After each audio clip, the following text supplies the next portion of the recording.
was a secret chord that David played and it pleased the Lord, but you don't really care for music, do you? And it goes like this: the fourth, the fifth, the minor fall, the major lift, baffled king composing hallelujah, hallelujah, hallelujah,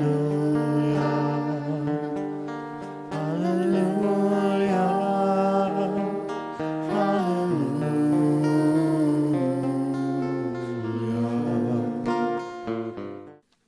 Well, what a wonderful start to the ninth Kerferd Oration. Could you please thank our wonderful musicians, Jess Gay from Barnawatha and Oliver Smith from Kiwa.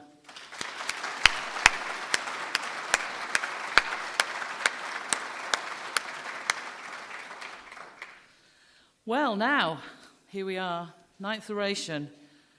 There are just a couple of small housekeeping thingies. So would you please notice the exit points in case we do have a fire, which is probably fairly unlikely, just at the back on each side. And would you please ensure that you have your mobile phones switched off? Nothing more infuriating. So would you all please stand for the official party? Thank you.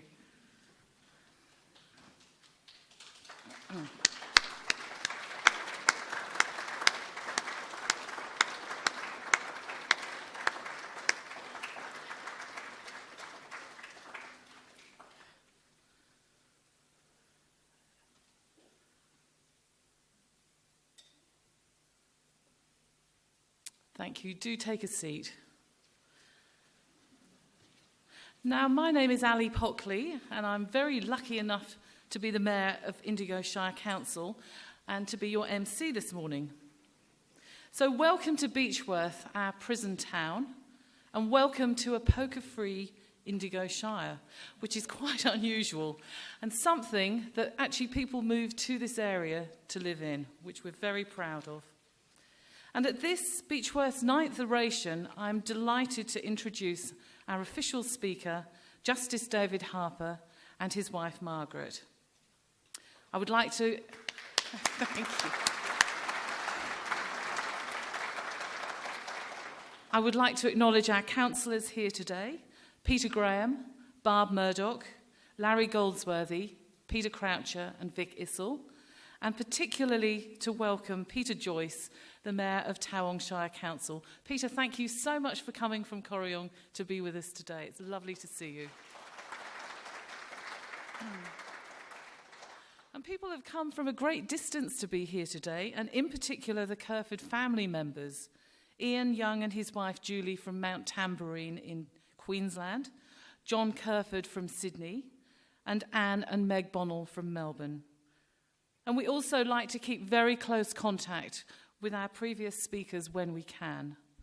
And we're delighted to see here today Cathy McGowan, our 2006 Kerferd orator, and Jemima Richards, our 2010 orator, here today.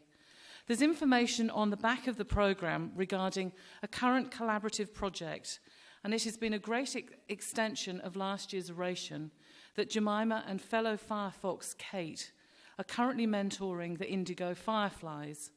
In fact, 3 Indigo Fireflies attended last week's Firefox leadership programme, and prior to this oration this morning, there was a meeting of Indigo Fireflies with Jemima. What a wonderful way to see such a great collaboration. Particular thanks to our musos. Fantastic. They had me singing along madly in the front row. I wanted to get up and join them. Jess is in Year 10 at Wodonga Senior Secondary College, and her specialist subjects are all music. She is a singer-songwriter, and in the music that was played earlier were some of her original compositions and some covers. Oliver is also 16 and a student at Talangata Secondary School, also a singer-songwriter, and he plays guitar and piano. We've also heard some of Oliver's original works here this morning too. The request of the Kerferd Oration Committee was instrumental in Indigo Shire's Youth Development Officer, Annette Walton, in bringing these 2 young talented musicians together, especially for today. A couple of months ago, they didn't know of each other's existence. So a very big thank you. Now, I would like to extend a warm Beechworth welcome to Dick Murray, one of the traditional owners of the Doodarua clan, to carry out the welcome to country. Dick.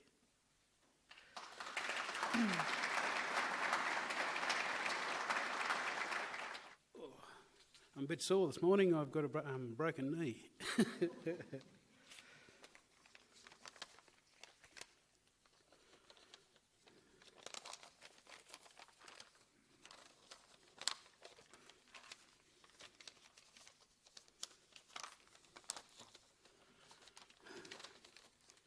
Hello everyone, my name is Dick Murray. I'd like to welcome you here to Doodarua country. My family's ancestry through the female side traces back to this country. My great-grandmother, whose name was Jenny, was born at about 1860, somewhere in the vicinity of Benalla.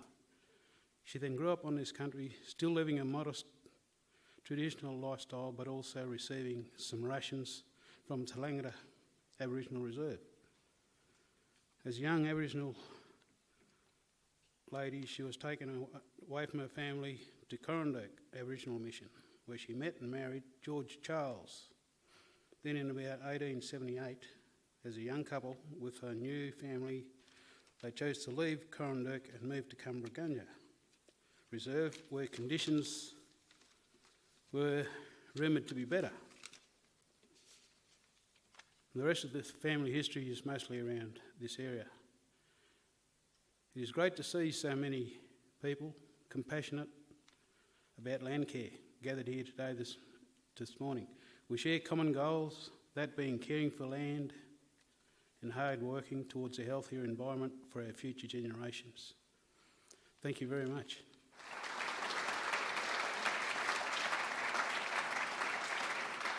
Thank you very much, Dick. Well, this is a special day and a sad one, where we enjoy the 9th Oration, but also note the final closure of La Trobe at the Mayday Hills after many years. And so, of course, there's a real impact. There have been many impacts over the closure of the old jail, the hospital and the asylum on the community over many years. And the level of affection for these three sites in the hearts of the Beechworth residents is marked. And they have always been very important points for everyone in this community.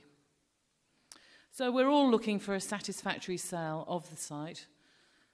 It is the third iconic site of Beechworth, and one that has particularly held people's hearts because of the access that people have been able to have to it. And we very much hope that this will continue once the site has been sold.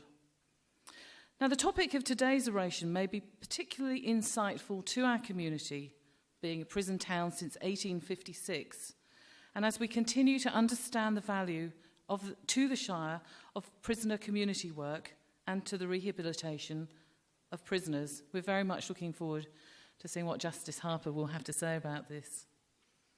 Now, there are always some thank yous to do. I'd like to acknowledge the sponsors of the Kerferd Oration and welcome Professor Hal Swearison, Pro-Vice-Chancellor of La Trobe University, Peter Chalice from WAW Credit Union, and the third sponsor, Indigo Shire Council. All three of the sponsors are delighted by the support for the oration by Beechworth residents and many other people from across the Shire, the North East and border areas. There are some people who wish they could have been here but can't, and they give their apologies. Judy Brewer-Fisher and Tim Fisher, and Kate Riddell, Jemima Richards, co-Firefox. And now to the national anthem. Jamie will lead us in singing the national anthem and be accompanied by Leanne Murphy on the keyboard. So would you please stand and join us in singing both verses of Advance Australia Fair?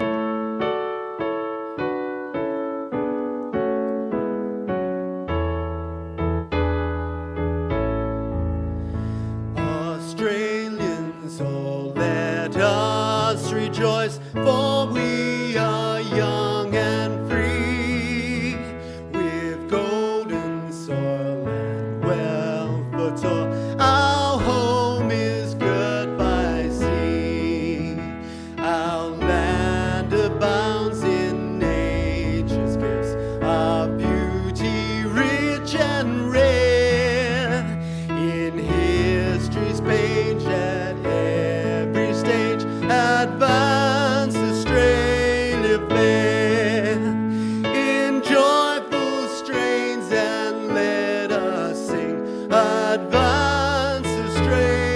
Australia fair. Everyone, just keep singing.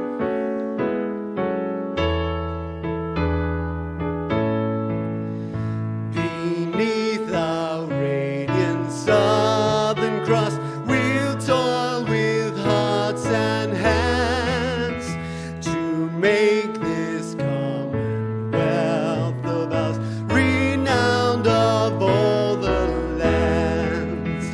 For those who come across the seas with boundless plains to share, with courage let us all combine to advance Australia fair. In joyful strains and let us sing, advance Australia fair.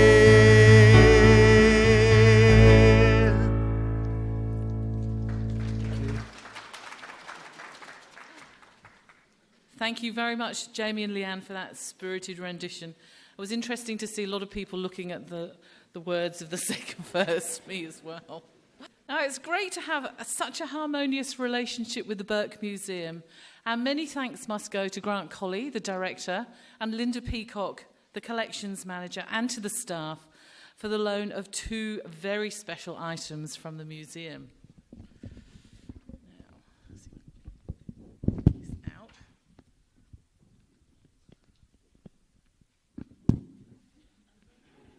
This is something I have wanted to do ever since I saw this chair. And as the current mayor, I can actually do it legally now. Oh, gosh.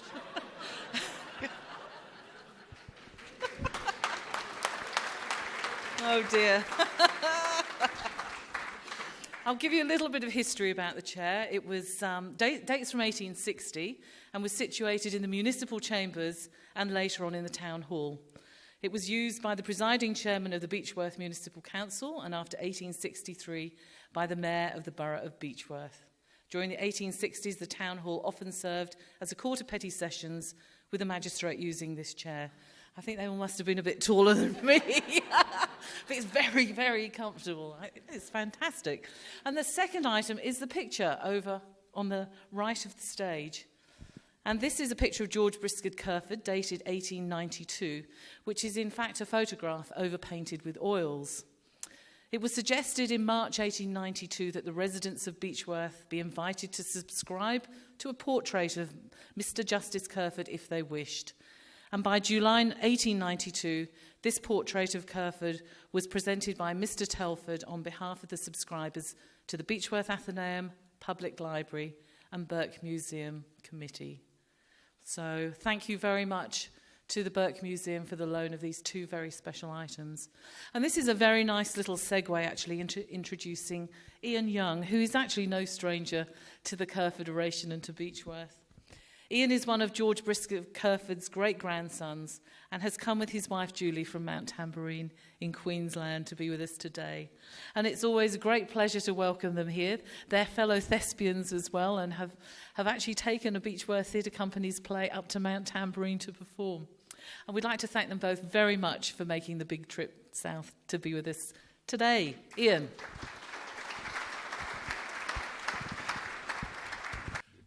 Thank you, Lady Mayor. And as George Briscoe Kerferd was chairman of the council at one stage, he probably sat in that very chair where you are right now. He may have been able to reach the floor, but it's good to see you again.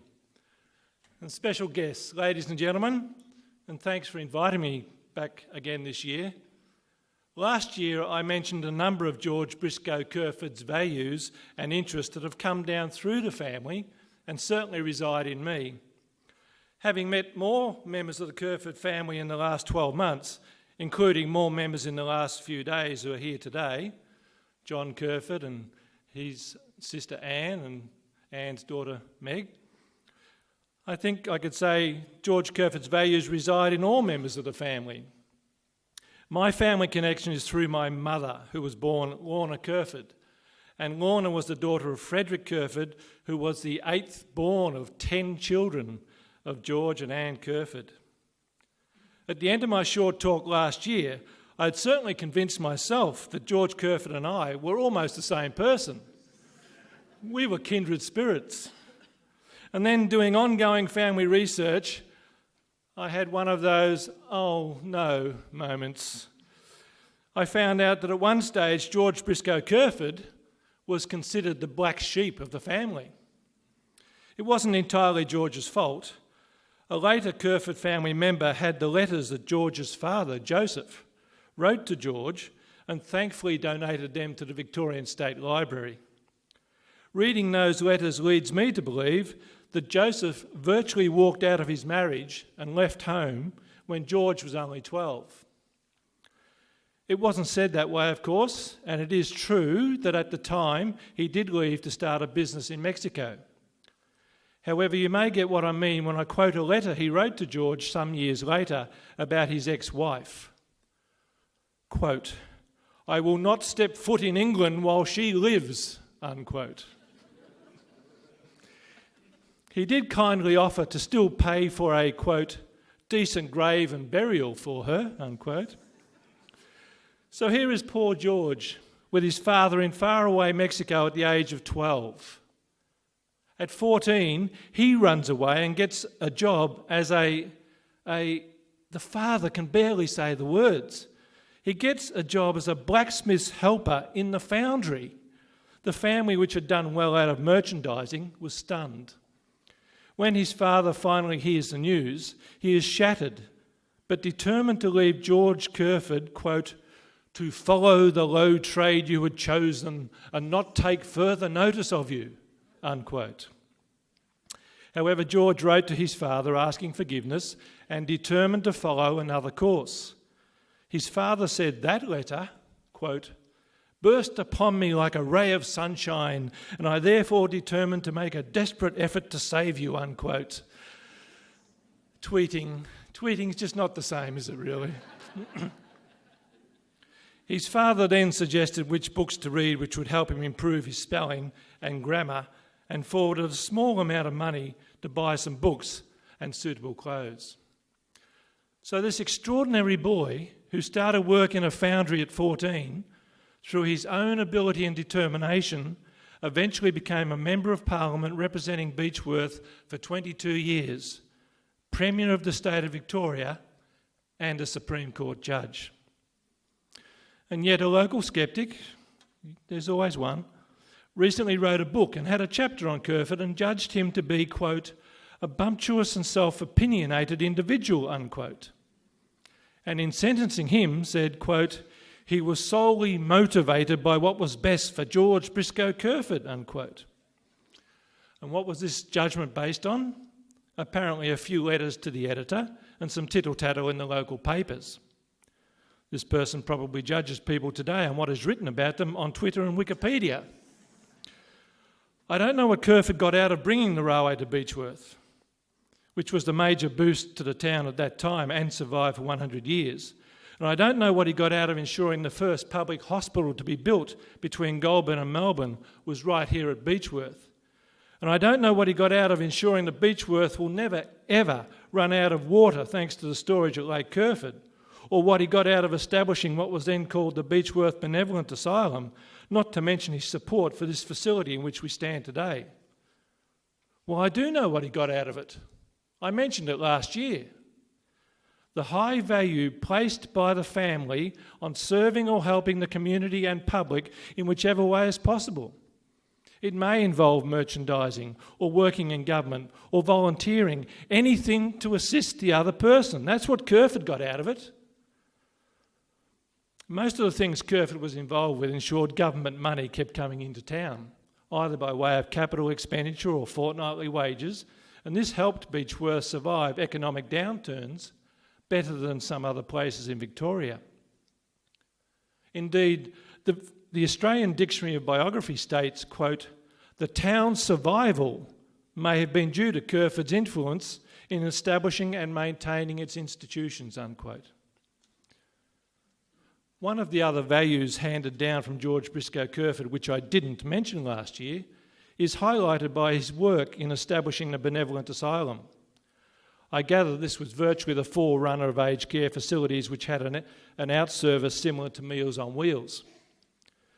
Kerferd was one of the people ensuring that old Chinese miners would be catered for in this facility as equally as everyone else. I was taught to treat people as you find them. It didn't matter what the gossip said about them, or their religion, or their skin colour. The Kerferd family treated people as we ourselves wanted to be treated and made our own judgment about the person. As for being bumptious and self-opinionated, if the sceptic had read further or spoken to the family, I would have told him about the family stories of how George Briscoe would travel by train or ferry to get to Parliament when it was in session while he was in Melbourne. What I didn't realise until recently, he did that even when Premier, as confirmed in the Imperial Review of June 1880, which says, quote, "When pitchforked into a premiership, he continued smoking his pipe in the morning and evening trains, just like an ordinary man, scorning the divinity which doth hedge a king," unquote. It went on to say, in less flowery language, that the Local Government Act is a credit to him as a legislator. And finally, the Australian Sketcher in January 1886 said about Mr Kerferd, quote, "Throughout his parliamentary career, he continued the policy of avoiding personalities in debate, and he has left the political arena without having offended any of his opponents or made enemies of them."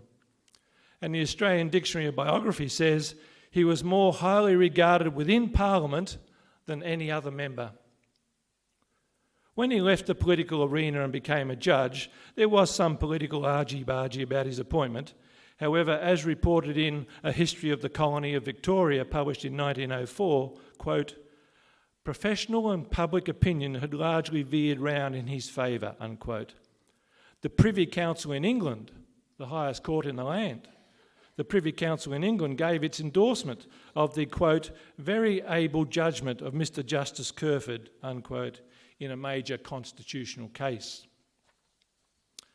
Unfortunately, he was only a judge for about 4 years before most family stories say he got a chill while swimming at Sorrento, which eventually killed him. There are numerous family stories about his time as a judge, his work in starting the ball rolling, which eventually resulted in the Federation of Australia being created, and his death. But those stories are for another day. One quick family story concerns the occasions when Judge Kerferd had to sentence someone to death, as they did in those days. The family always knew when this was going to happen, as Judge Kerferd would be heard pacing up and down in his study for most of the night. As I said last year, my one and only regret about being the great-grandson of George Briscoe Kerferd is being the son of his granddaughter, Lorna Kerferd, who went on to marry William Thomas Young, and therefore I have the humble name of Ian Frederick Young. However, that doesn't stop me being in awe and totally proud of my great-grandfather, who represented the people of Beechworth for an amazing 22 years. You can believe him or not, and I certainly do, when George Briscoe Kerferd said, quote, "The advancement of Beechworth means more to me than my political career," unquote. He was, by any measure, an extraordinary man. Thank you.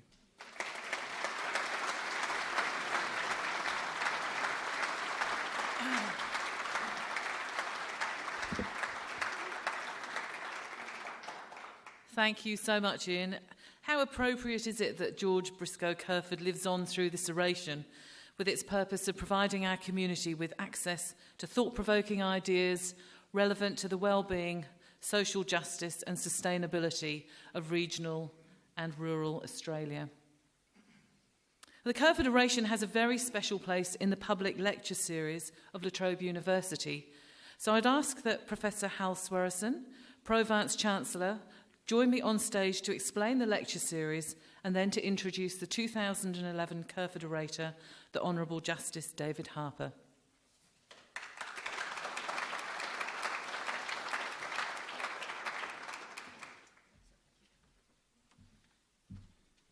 Thank you, Ali. It's a great pleasure to be here and to share this event with people. And let me begin by also acknowledging the traditional owners of the land and their elders past and present.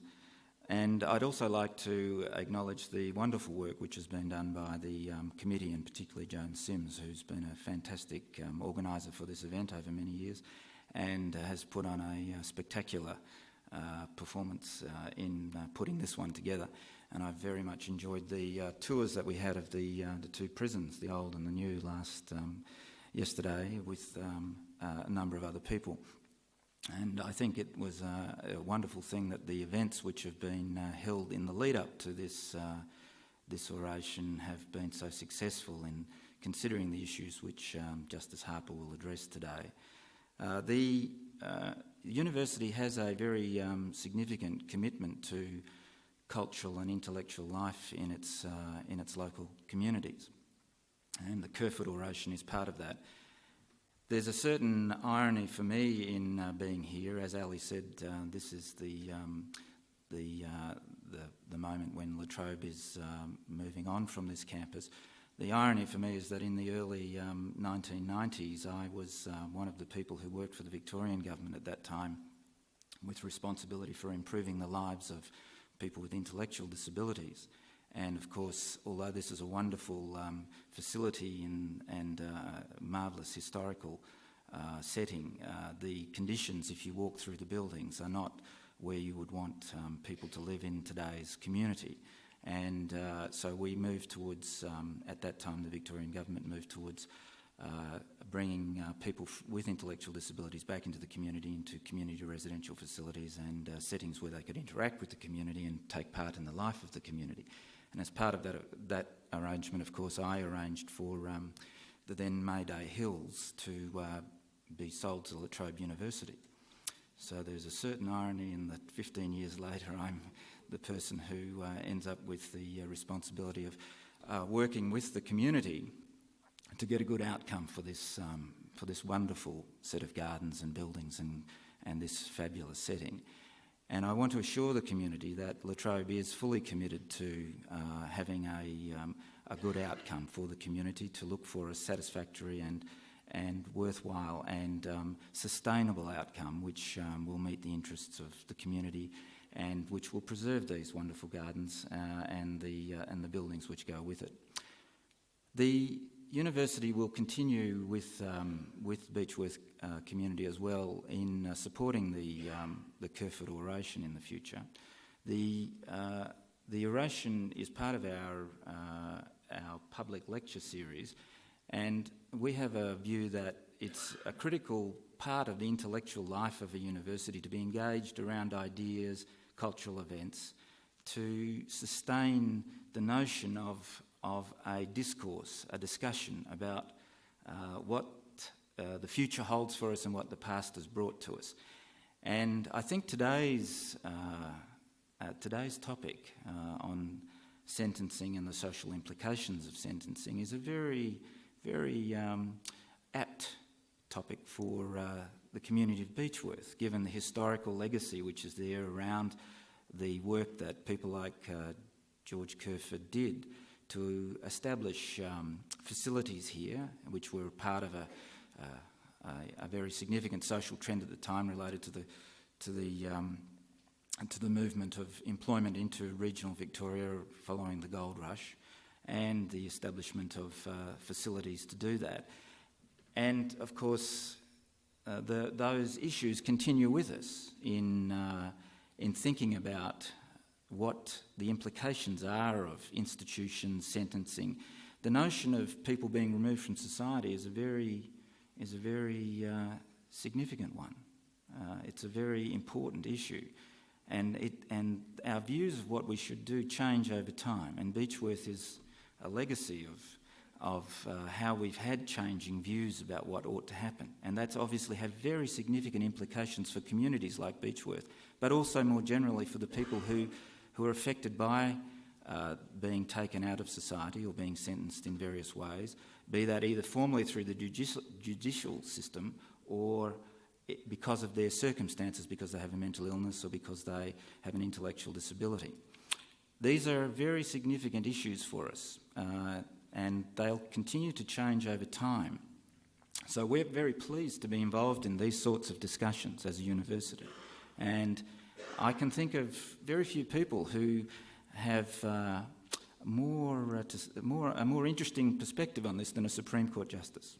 And I'm very pleased to be here today to introduce Justice David Harper, who was appointed to the Supreme Court some nearly 20 years ago now, I think 19 years ago. And he has a very distinguished career as a Queen's Counsel and now as a member of the Order of Australia. And he has a long service to the judiciary and to international humanitarian law, and through his support of services for the fair resettlement of offenders and their families. He has been president of the Victorian Association for the Care and Resettlement of Offenders since 1995, and he's chair of the Australian Red Cross in the Victorian Division, and he is the current president of the Judicial Conference of Australia, which seeks to maintain the independence of the judiciary. So please join with me in welcoming Justice Harper here today.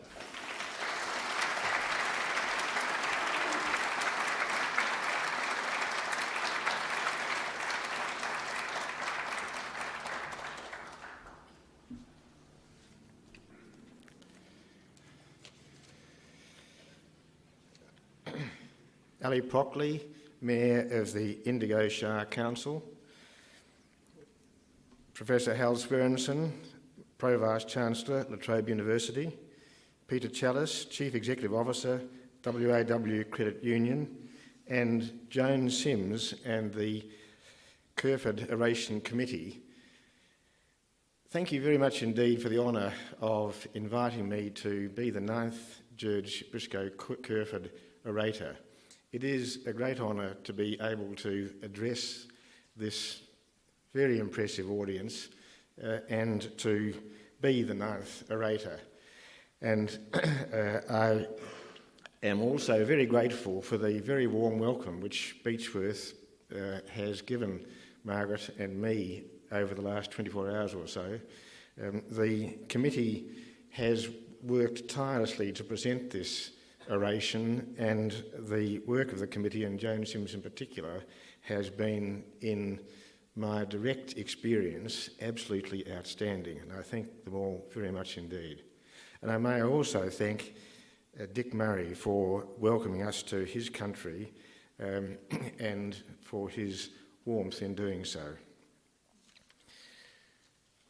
Without fear, favour, affection or ill will. To judges and magistrates, these or similar words are the fulcrum around which their job revolves. They were spoken by George Kerferd when, in 1886, he took his oath of office as a judge. Every Victorian judicial officer, magistrate or judge, appointed before or since, has taken that oath or made that affirmation. The judicial oath or affirmation of office is intended to be a constant reminder to those who sit in the courts that they must apply the law with strict impartiality. This is one of the bases upon which the rule of law, a notion to which I'll return, depends. In other words, magistrates and judges must be influenced by nothing but the law, their conscience, and the evidence called by the parties in the particular case. Whether presiding over a civil or a criminal trial, whether pronouncing judgment at the conclusion of civil litigation, or sentencing an offender, in each instance, bias and prejudice are to be consciously avoided, as is every influence except those which are made known to the parties. The prosecutor in a criminal case, the accused in the dock, and the parties to civil litigation all must be confident that the person on the bench will be influenced only by that about which all involved in the proceedings have been made aware, and about which, being fully informed, they have the right to make submissions. The right to be heard, a right fundamental to any system which serves to deliver justice, is bereft of reality unless those with that right are aware of the considerations which will have an impact on the decision-making process and are given a meaningful opportunity to address those considerations. A legal establishment which is open to corruption is the opposite of one in which the right to be heard is given proper recognition. But the right to be heard goes way beyond the certainty that the judicial officer has not been bribed. Those who appear in the courts are also entitled to be secure in the knowledge that the judge or magistrate will not be influenced by the fact that one of the parties may be more powerful or influential than the other. The power of the powerful, among whom may be the watching media, must be neutralised at the courthouse door so that all who enter do so as equals. It must not matter to the court that, for example, one party to the case is the government and the other a citizen without means, that one is a large and wealthy corporation and the other a battling sole trader, or that one is the Crown and the other an accused from nowhere. All those who have an interest in court proceedings, including criminals about to be sentenced, should have confidence that the judge or magistrate will not bow to the will of the powerful or bend with the shifting winds of community sentiment. The expectation that justice will be done without fear or favour, affection or ill will is deeply embedded in contemporary Australian culture. This includes the notion that those accused of committing offences should not be tried, convicted and punished by a lynch mob, nor should they be tried, convicted and punished by the media. The fact that the media, or some sections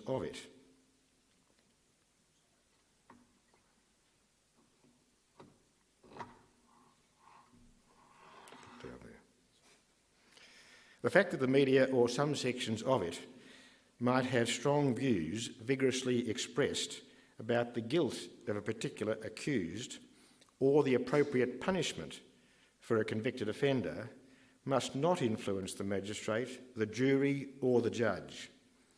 It is safe to say that the Australian public is firmly against either trial or punishment by the media. That, in any case, would be anathema to any society which values the rule of law. The subject of this oration is sentencing, not the rule of law, but nevertheless all sentencing decisions are made in a context which demands that the rule of law be observed. It is therefore appropriate that I say a little about it. Law and order is one thing, necessary but often enforced with excessive efficiency by totalitarian regimes. The rule of law is another. Both are important. No democracy can exist without the rule of law. It is one of the finest products of humanity's social conscience. For present purposes, I define the rule of law as having its foundation in laws made by a body freely and fairly elected by universal franchise, the Parliament, but also binding alike on both governments and citizens, the powerful and the weak. The rule of law constrains the exercise of power by ensuring that all such exercise conforms with the limitations placed upon it by the law. Another essential element in the definition is that laws be enforced impartially by an independent and properly qualified judiciary, a judiciary which is absolutely free of corruption and which is assisted in its work by an independent legal profession. The rule of law and law and order can and should walk together. The widespread misuse of power is the cause of much economic and social distress, not necessarily in Australia, but certainly in other countries. Because the rule of law restrains that misuse so that power can be only wielded with responsibility and in accordance with law, is a precondition to almost everything we seek from the privilege of living in a society which values decency and civic virtue. The right and duty to punish those who offend against the criminal law is confined to the courts as the judicial arm of government. Much, but by no means all, of the media is very interested in the administration of the criminal law and sentencing in particular. That interest is reflected in news stories about the sentence which a court has imposed on a convicted offender and in commentary about sentencing in general. These stories and commentaries are often intended to carry a message to the community and to the courts. That message from some sections of the media is that the courts are too lenient. My task in this oration is to justify the conclusion that, as a generalised statement, this message is wrong. And because, as a sweeping proposition, it cannot be justified, the courts cannot give heed to it while at the same time complying with their absolute duty to act in accordance with the rule of law. In other words, the media, or at least some segments of it, are demanding that judges and magistrates adopt a general position on sentencing which judicial officers must reject if they are to uphold the oath or affirmation of their office. This is a convenient point at which to introduce the central arguments of the 2011 Kerferd Oration. The first is that both the media and the courts constitute essential elements of any democratic society.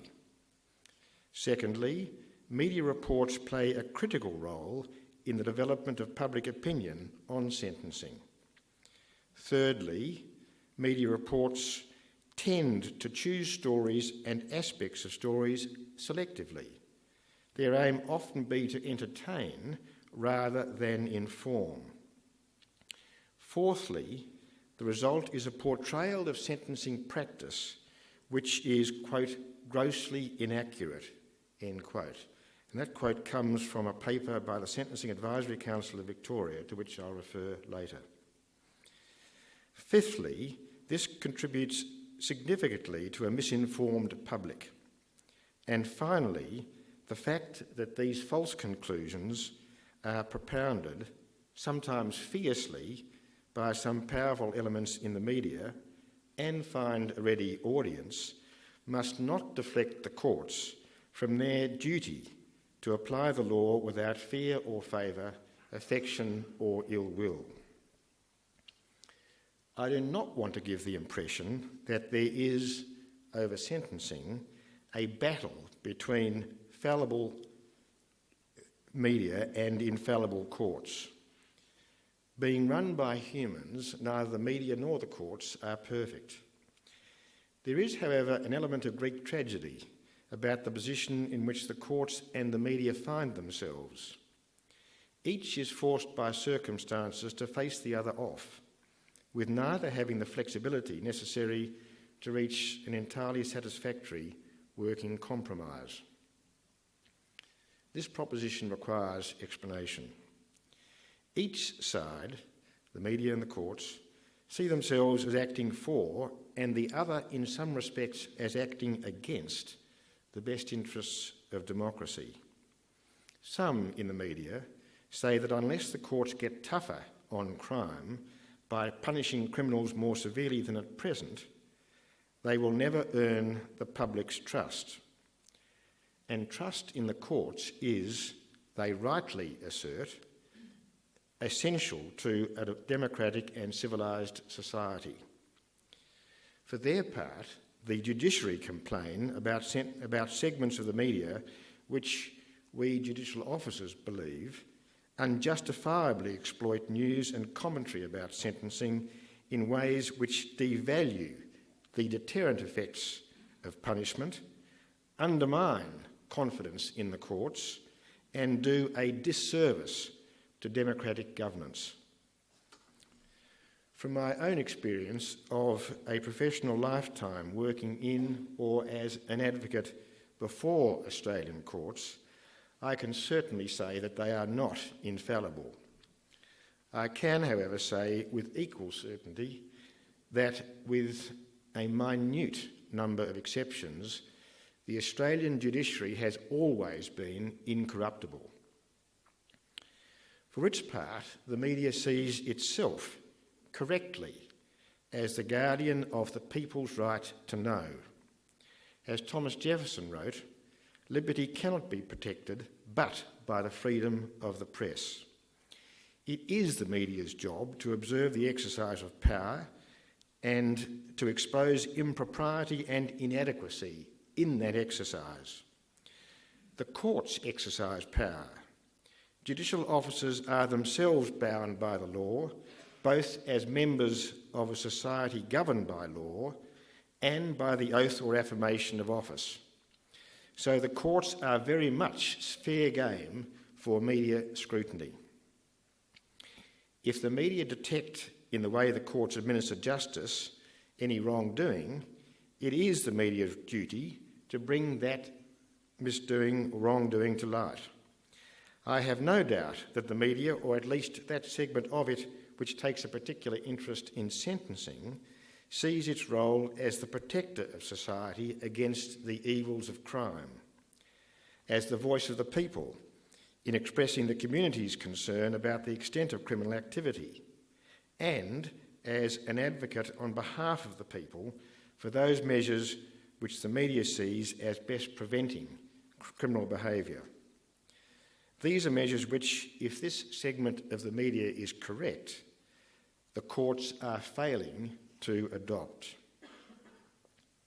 So the different stands are taken, and each side is restricted in its ability to meet the other halfway.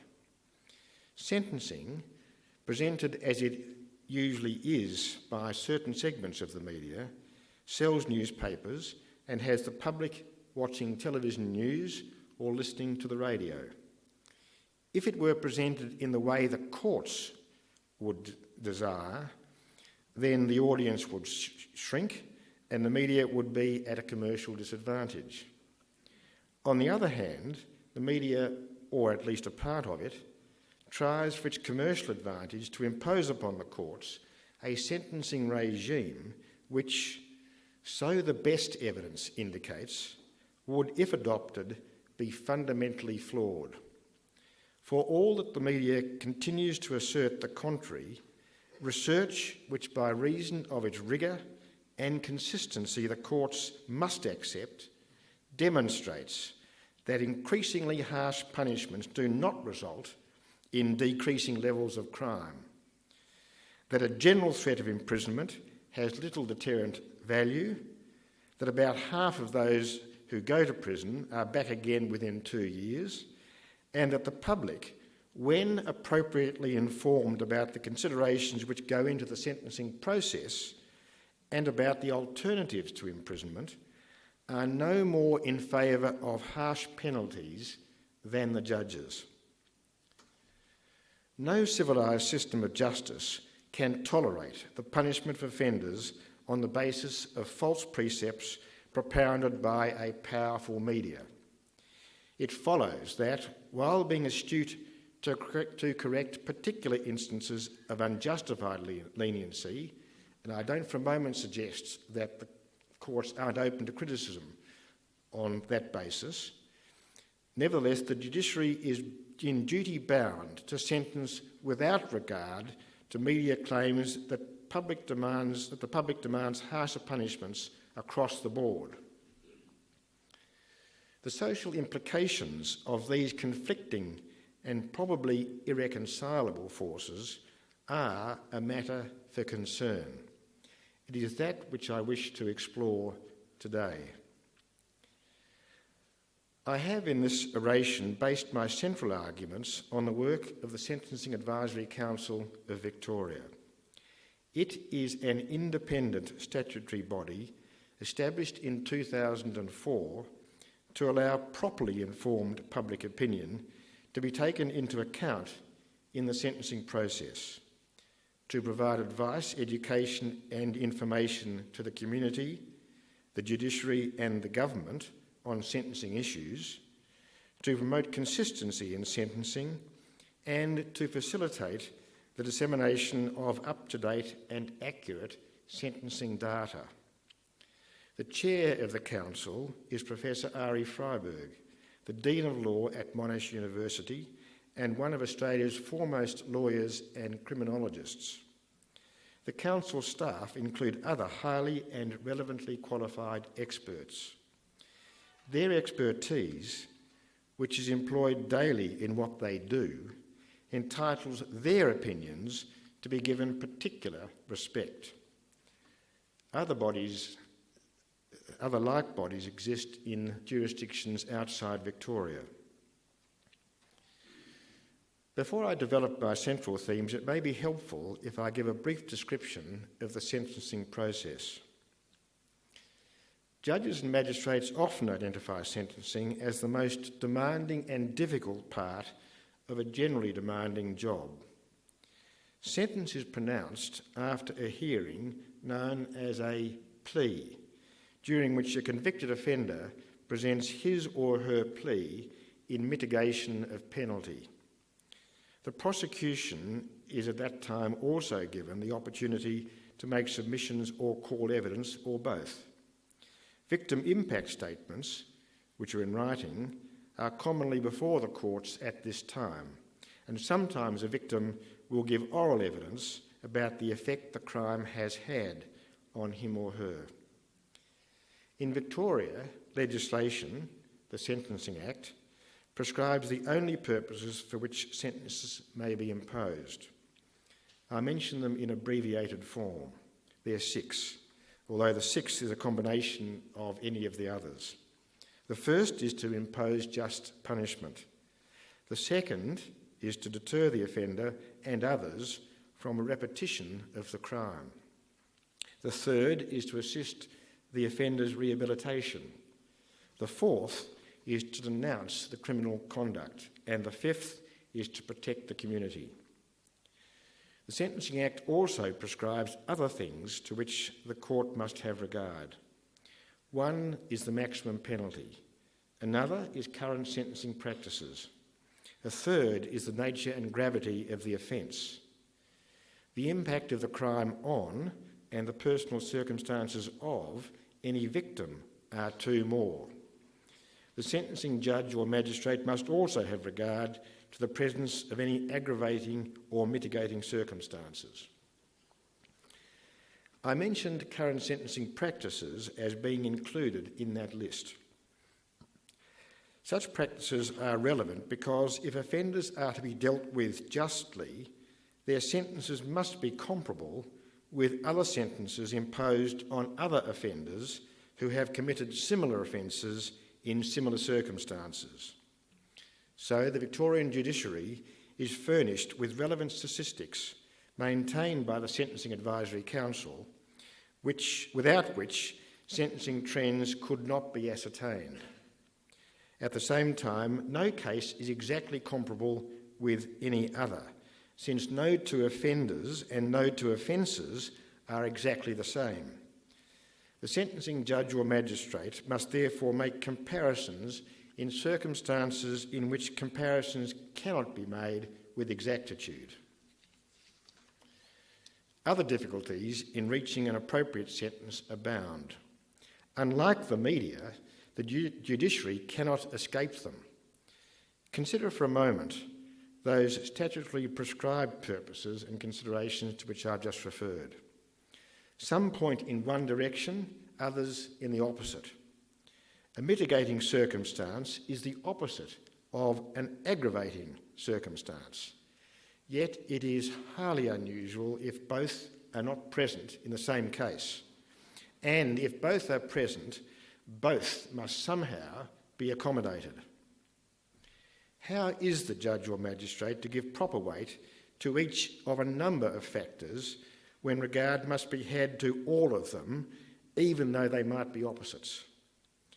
Not by adding a year's imprisonment for that aggravating factor and taking off 6 months for that mitigating consideration, but by a process of synthesis. Pluses and minuses all go in the mix together, and the judge or magistrate must take responsibility for the final result. Reasonable minds will differ about what weight should be given to one factor and what to another. It follows that there cannot be any absolutely correct sentence in any particular case. There is instead, for any particular offender, a range of possible sentences, each of which might properly be imposed on him or her. If the sentence handed down is within that range, then it cannot be successfully appealed. Even the range, however, does not have boundaries marked with shining lights. And when considering where those boundaries lie in the particular case, the judge or magistrate will not, as a rule, consider the differing positions of sentencing advisory bodies on the one hand and the media on the other. But sometimes the mind is distracted by an image of a headline shouting outrage. What must be resisted on those occasions is the temptation to impose a harsher penalty than the judge or magistrate thinks appropriate for fear of adverse media or public reaction. The temptation is real. Take the case of a criminal offence committed by a leading member of a minority group who has assisted quietly but effectively within his minority to help its members assimilate, but who, unknown to others, has been the subject of constant bullying by someone of influence in the mainstream community. The person being bullied reacts with a punch. The bully falls, hits his head, and by unfortunate chance dies. The media is outraged. The offender is convicted properly of manslaughter. During the trial, it emerges that the dead man is a very unpleasant person, though his family say, probably truthfully, that they are devastated by his death. The mitigating circumstances are otherwise powerfully in favour of the offender. The appropriate approach in sentencing this man is a degree of leniency. Do you, as the judge, sentence accordingly, or do you sentence to please those who will write tomorrow's headlines? Those media interests with which, for the purposes of this oration, I am concerned, and I don't include the entirety of the media, do not labour under the need, which is an absolute necessity for a sentencing judge, to put the mitigating circumstances into the scale. They have the luxury of looking only at the aggravating factors, while at the same time sparing their audience the trouble which comes from examining both sides of the picture. The contentions about sentencing which much of the media propound are straightforward. Lenient sentences, according to these segments of the media, do not prevent crime. They encourage it, except for very minor offences, and with some discrimination if the offender is a mere youth. Terms of imprisonment of proper length are the answer. Imprisonment prevents crime in at least two ways. It puts the offender out of harm's way, and it deters others from following the offender's example. That is the media's case. This message resonates with much of the public. Most of us would prefer life without any crime, and none of us want to be the victims of crime. Tough sentences are instantly recognisable as the way to go. Anything else is seen as judicial weakness and as the failure of a remote judiciary to understand the society which it is supposed to serve. Judicial remoteness and weakness is a theme which appears with regularity in some media quarters. A distant and irresolute Australian judiciary is pictured as too readily succumbing to smart defence lawyers who play them on a break. Inadequate sentences are the result. A striking but not isolated example of this exposition of this theme comes from the Sydney Sunday Telegraph of 19 June this year. One headline dominated the only story which appeared on the front page. The headline read, "Get out of jail free." Beneath that, in much smaller but still large print, the headline continued, quote, "Steal a car, rob someone, walk away." On the other page was another headline covering the same story. It read, quote, "Crims get away with blue murder." Headlines have an important effect on the reader's perception of the substance of the article. In the case of the Sunday Telegraph of 19 June, the perception created by the headline matched the text which followed. The story began, quote, "Thugs, thieves, drug dealers, dangerous drivers and other serious violent criminals are routinely walking away from courts without serving any time in prison. 9 out of 10 criminals guilty of offences that could lock them up for 2 years get nothing more than a slap on the wrist. An investigation by the Sunday Telegraph has revealed the shocking leniency of our courts. Thousands of offenders convicted of the most despicable crimes, serious assault, sexual offences, robbery, burglary and drug trafficking, convinced judges and magistrates to let them back into society without significant punishment. The figures have infuriated police and victim support groups." End quote. This investigation was designed to sell the Sunday Telegraph. It admirably met that objective. Stories which create fear and distrust attract readers. By not giving all the facts necessary to satisfy the public's right to know, the newspaper, however, unjustifiably fuelled those emotional responses. In this and other ways, the 19 June edition of the Sunday Telegraph reveals more about the standards sometimes adopted by the press than it does about sentencing in New South Wales. Indeed, the article and its accompanying editorial are vulnerable to criticism at innumerable points. I begin with one. Both the article and the editorial depended on emotional impact, not on intellectual response. The reader is not told, for example, what the newspaper means by a slap on the wrist. It seems to include all punishments except imprisonment. Yet there are stiff alternatives to prison, and some of these have much more potential for rehabilitation. They are also far less expensive.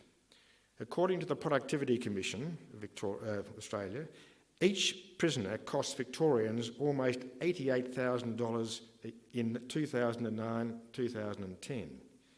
By contrast, the cost of supervising an offender on a community corrections order was just under $7,000 that year. Productivity Commission figures also show that 41.5% of the prisoners released in 2007-8, but only 19.9% of offenders discharged from community corrections orders during that period were either returned to prison or received a new community corrections sentence within 2 years. It is entirely to be expected that the Sunday Telegraph article announced that the statistics uncovered by the newspaper's investigation, quote, have infuriated police and victim support groups, close quotes. Both have legitimate interests in those statistics, particularly the police have interest in them, and one can sympathise fully with police who arrest an offender who is then convicted and who then receives a sentence which the particular police officer may not consider to be appropriate. It is perfectly understandable that the police may on occasion have that reaction, and I sympathise with it.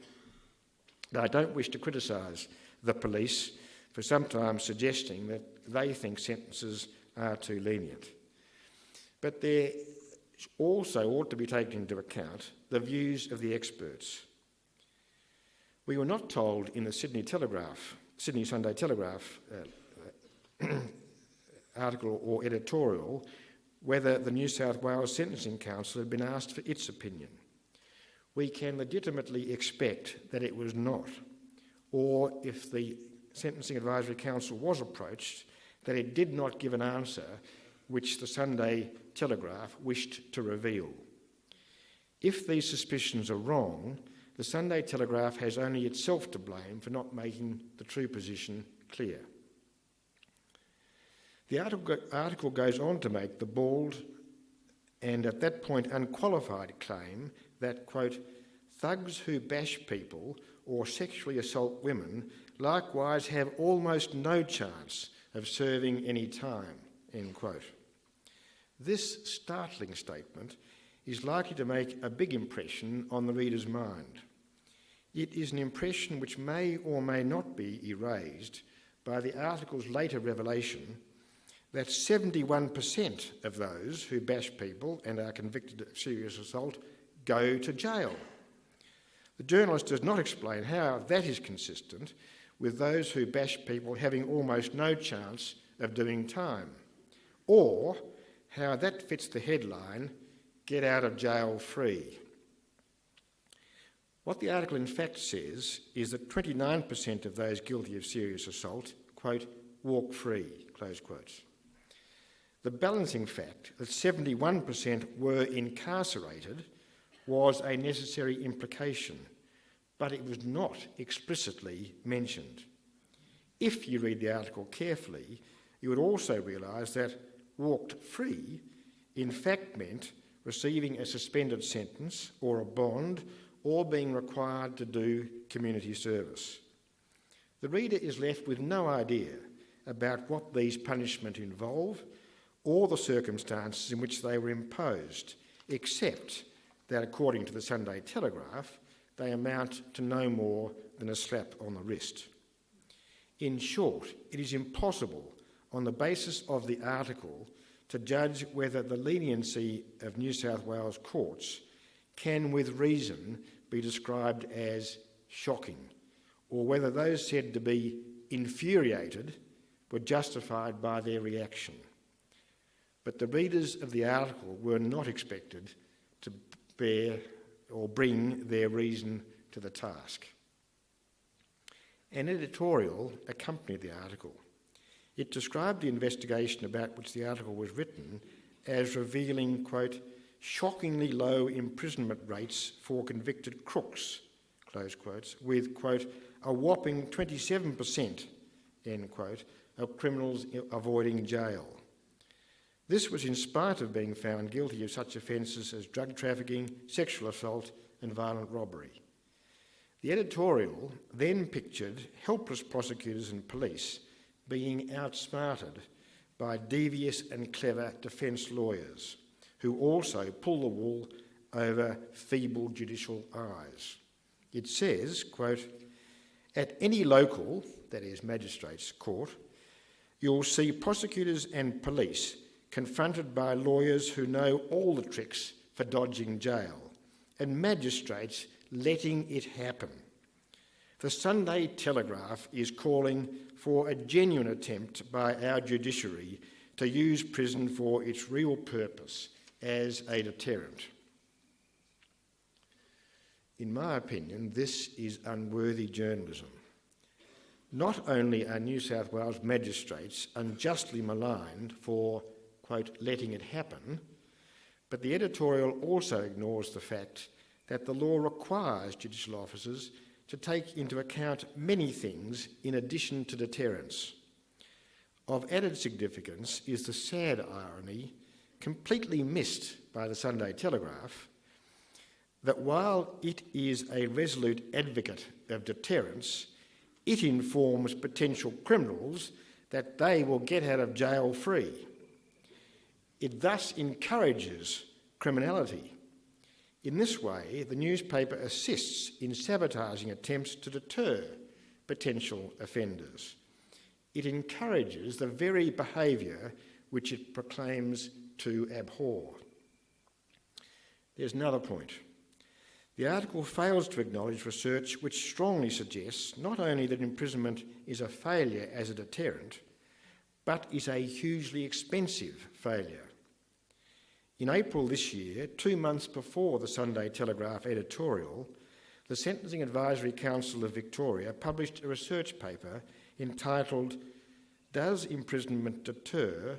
A Review of the Evidence." The Sunday Telegraph ought to have known where to find that paper. It is very relevant to the editorial subject because it examines the evidence about the extent to which prison reduces crime. The research paper shows that people are frequently irrational. Even if fully mentally competent, they do not always make decisions that are in their own best interests. Their capacity to make appropriate choices, however, may be, and for those engaged in criminal behaviour often is, further clouded by mental illness or mental disorder or the effect of drugs.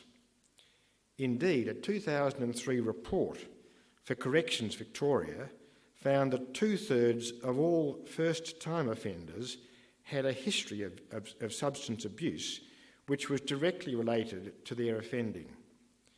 This rose to 80% for males and 90% for women sentenced to a second or subsequent incarceration.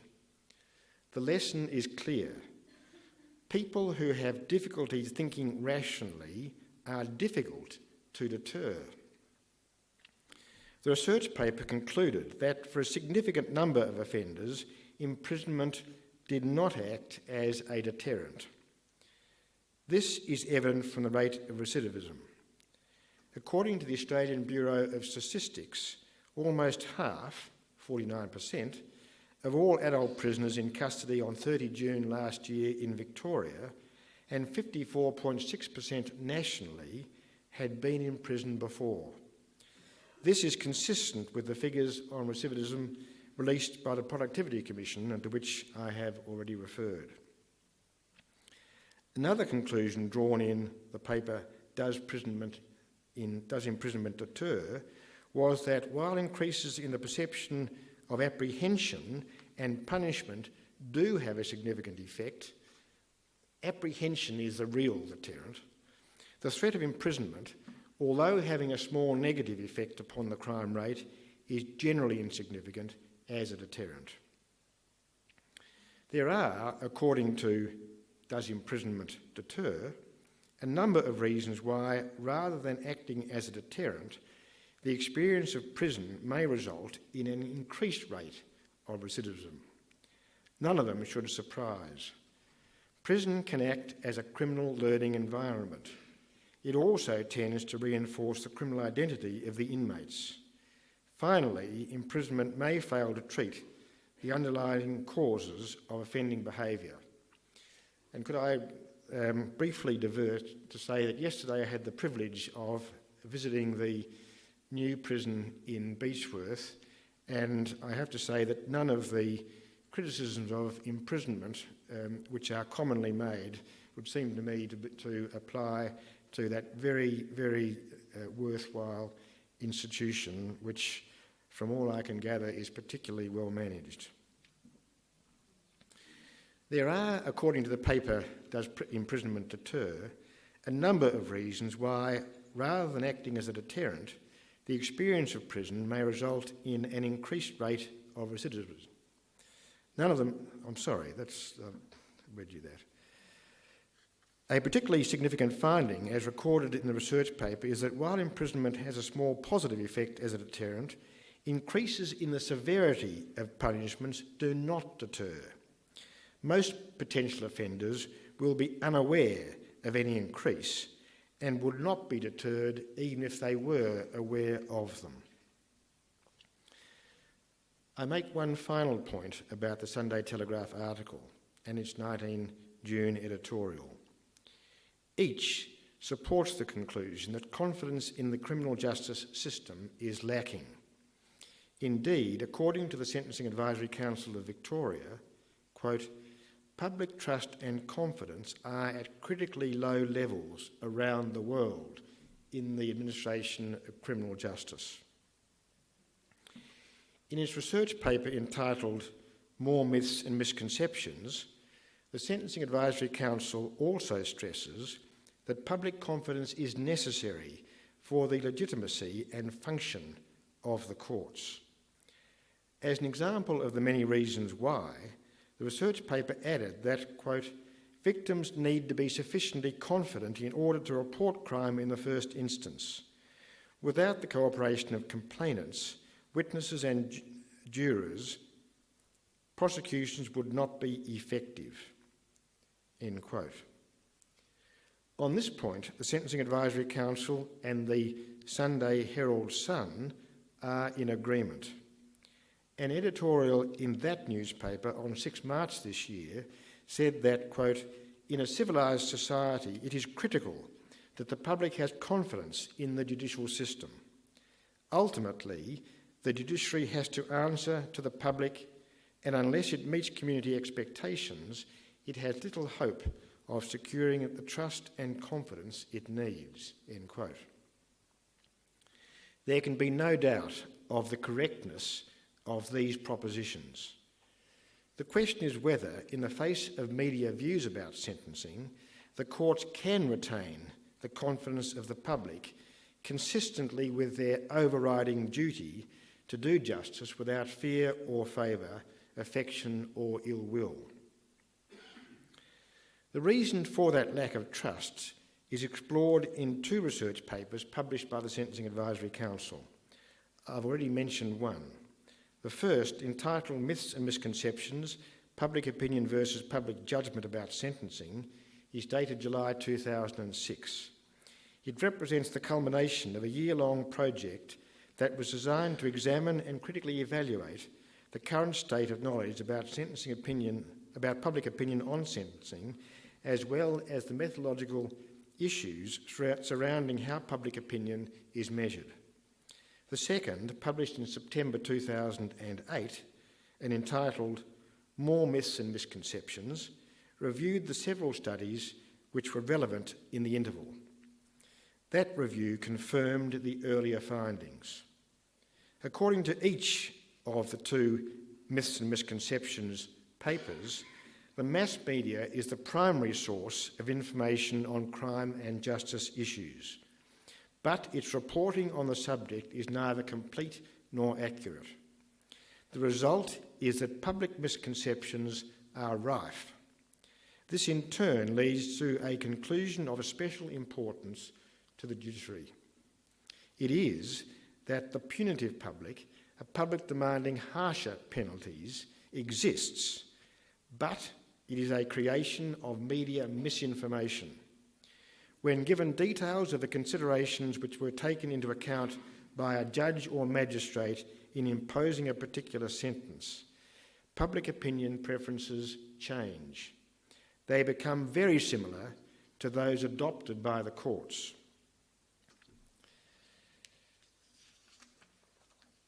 The most recent research on this topic powerfully supports the proposition that the informed public is not as punitive as the media would have one believe.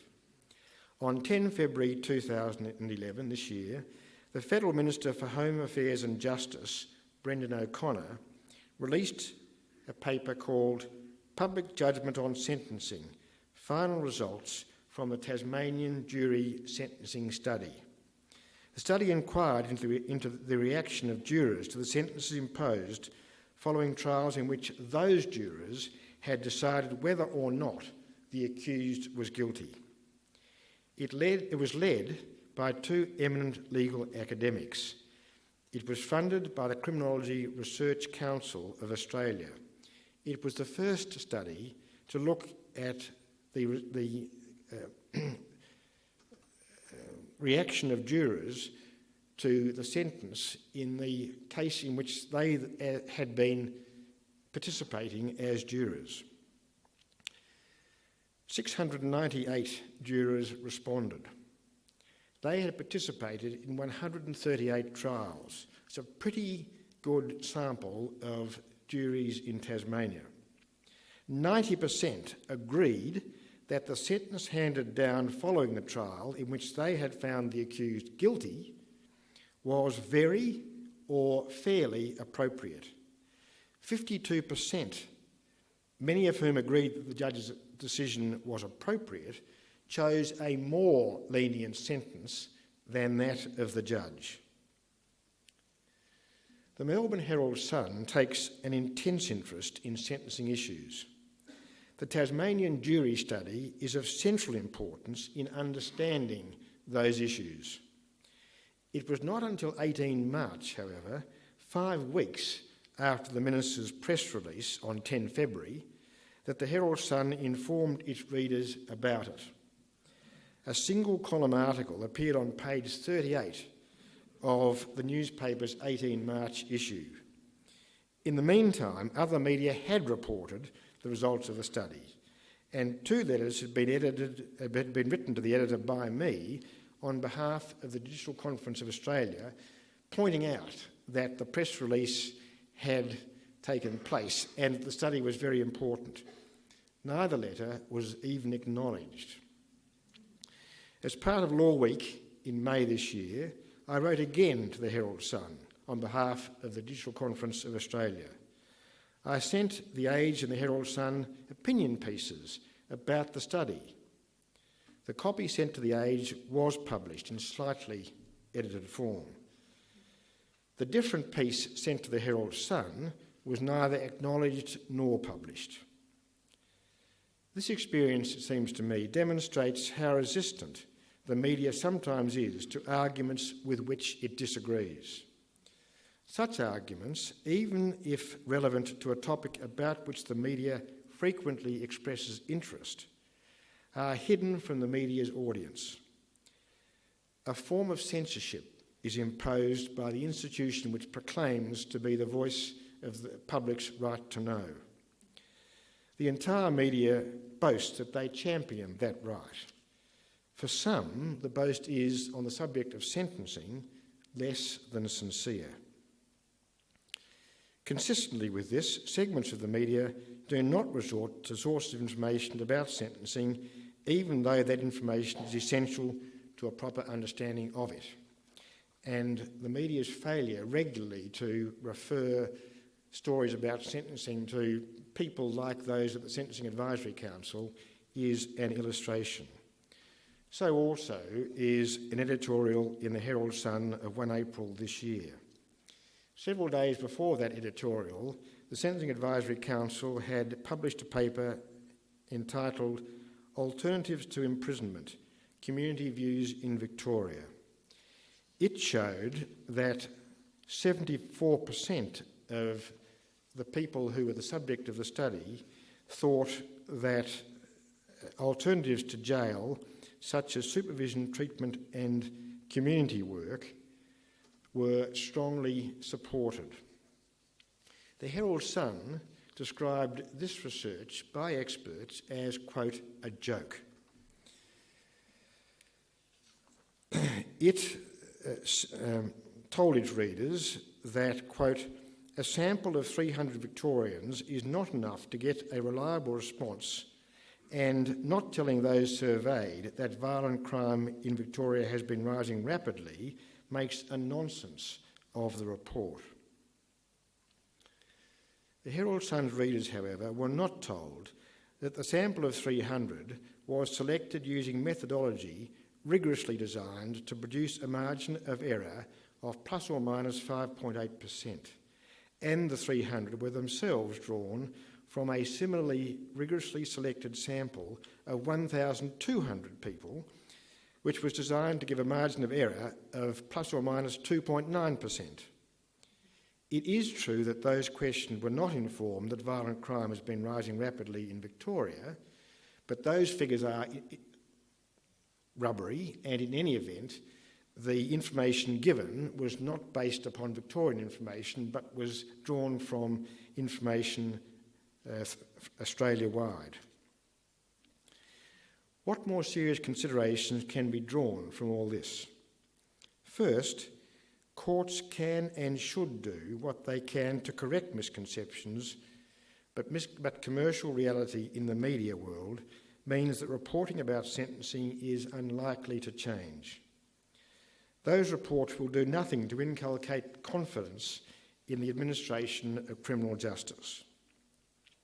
Some of their criticisms are, and undoubtedly will continue to be, justified, and I don't wish to escape from that proposition.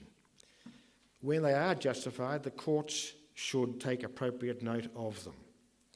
If Parliament were to seek to change sentencing law, the courts will, of course, give effect to Parliament's will. The rule of law demands no less. Any attempt, however, by the judiciary to engender public confidence by falling into line with unjustified media demands would be quite wrong. For one thing, some in the media will never be satisfied.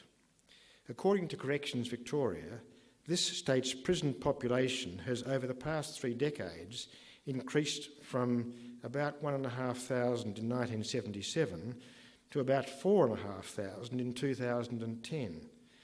And over the past 20 years, from 69.9 per 100,000 members of the adult population in 1990 to 105.5 per 100,000 in 2010.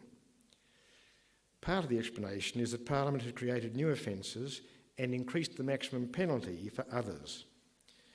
Before the results of the Sentencing Advisory Council's research of the past 6 years became known, the courts themselves were doubtlessly influenced by media concentration upon stern sentences. But as I have demonstrated, none of this has satisfied the Australian media.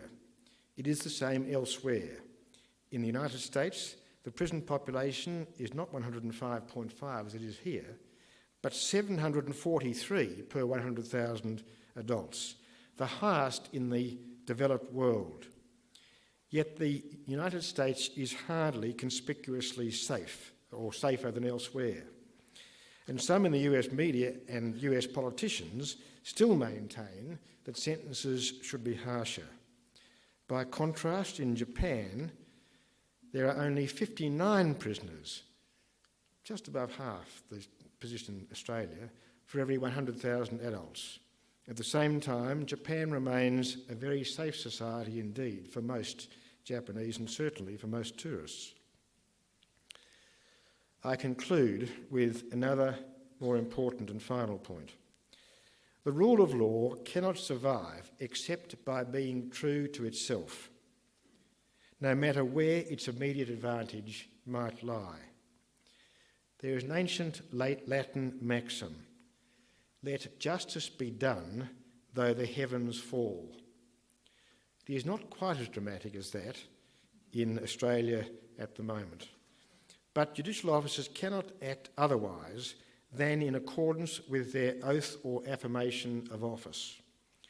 On the present state of our knowledge about informed public attitudes to sentencing, we cannot, therefore, seek the approval of the general public by pandering to claims that, in general, sentencing is too lenient. Every media executive should be aware of a simple truth. No matter what their media outlets may say about sentencing, every judge and every magistrate in this country will continue to act without fear, favour, affection or ill will. Thank you.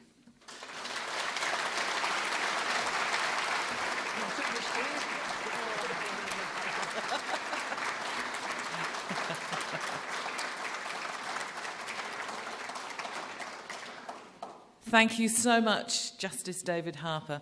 Now, we have got time for just a few questions, and we've got a couple of roving mics around. I see Councillor Issel has his hand up. Thanks very much, David. That was very thought-provoking. You clearly demonstrated that you're aware of the media and social commentary, and I wondered what sort of process you have been through or go through to ensure strict impartiality, and how can that apply to jurors as well? How does it apply to jurors? I'll take that point first. They are always told, at least twice in every jury trial, that they must put out of their minds any question of bias or prejudice, that their task is an entirely intellectual one, that emotions don't have anything to do with it, that their like or dislike of any witness, or in particular of what they might hear about a victim or an accused, is irrelevant to their consideration, and that they are required to bring to their task their knowledge of life, their common sense, and their sense of justice. And my experience is that jurors try very hard indeed to honour those injunctions and to be as totally unbiased as they can. As for judges, we are trained to look inside ourselves, to look inwards, to ask ourselves what our prejudices are. We all have them because we're all human. None of us can be entirely neutral about every issue, but we must recognise where our biases might lie, and we must take that recognition into account when we decide upon a sentence or upon the result of a civil trial.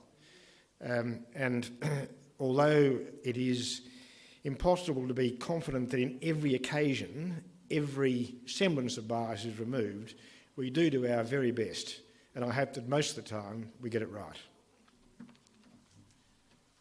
Thank you. Any further questions? Yes, gentleman here. Robert Barnett from Wangaratta. Judge, have you ever thought of sentences that have been given by your fellow judges have been too lenient or too harsh at any time? Well, one of my jobs now is to sit on the Court of Appeal, which that's a constant part of my work. We look at sentences. There are sentences appeals being heard every day, and we have to work out whether or not the sentence which is the subject of the appeal falls within the range about which I spoke before. If it doesn't, then the appeal will succeed. If it does fall within the range, the appeal will fail. So, yes, I'm constantly now looking at the work of other judges and asking myself with my colleagues whether or not we think the judge has got it right. And generally they have, but of course sometimes we think they haven't. I have myself been the subject of appeal when I've been the sentencing judge, and I've sometimes been upheld and I've sometimes been overturned.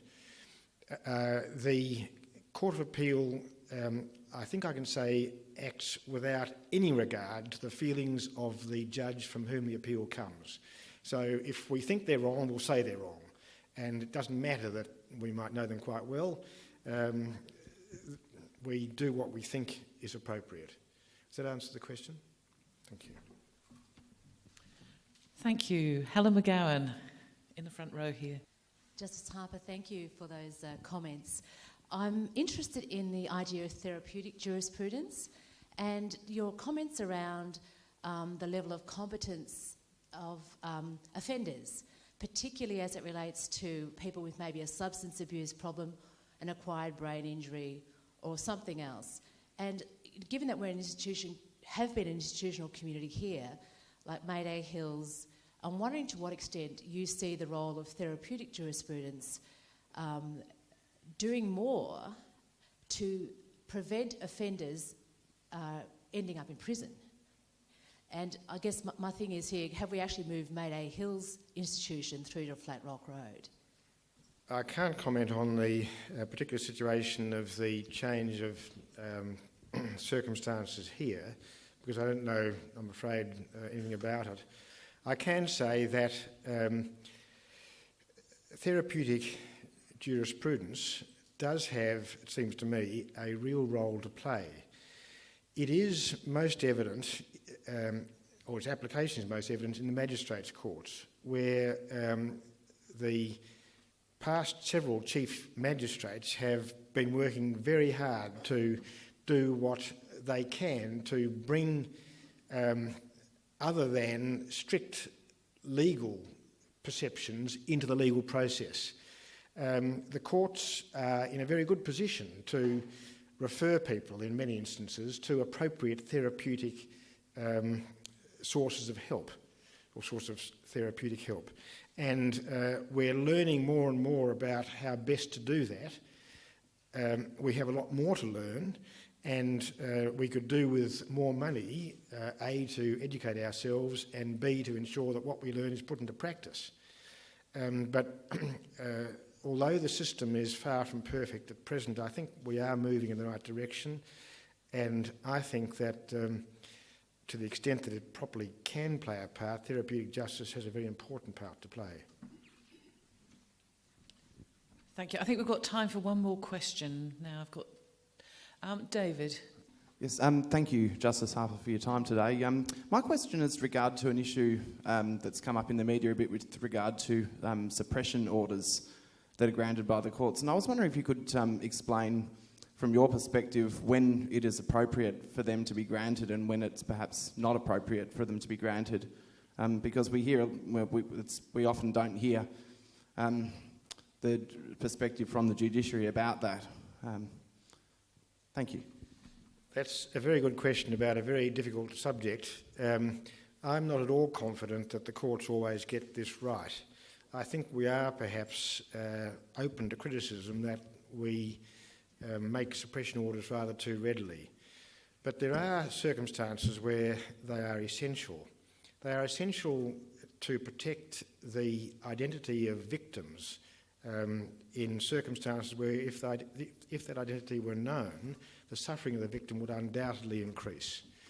They're also appropriate where a number of people are being or about to be tried for very serious offences, so that in the chain of gangland murders, the trials for which followed fairly closely upon one another, it would have been quite inappropriate for the details, pretty awful details, of the evidence in those cases to be known before the trial of the next offender was to take place, because it would be almost impossible for a jury, no matter how much you told them, to put out of their minds all these influences of bias and so on, to do so.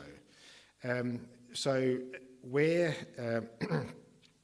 future prosecutions or trials, that is in the very near future, are about to take place, they do have a place.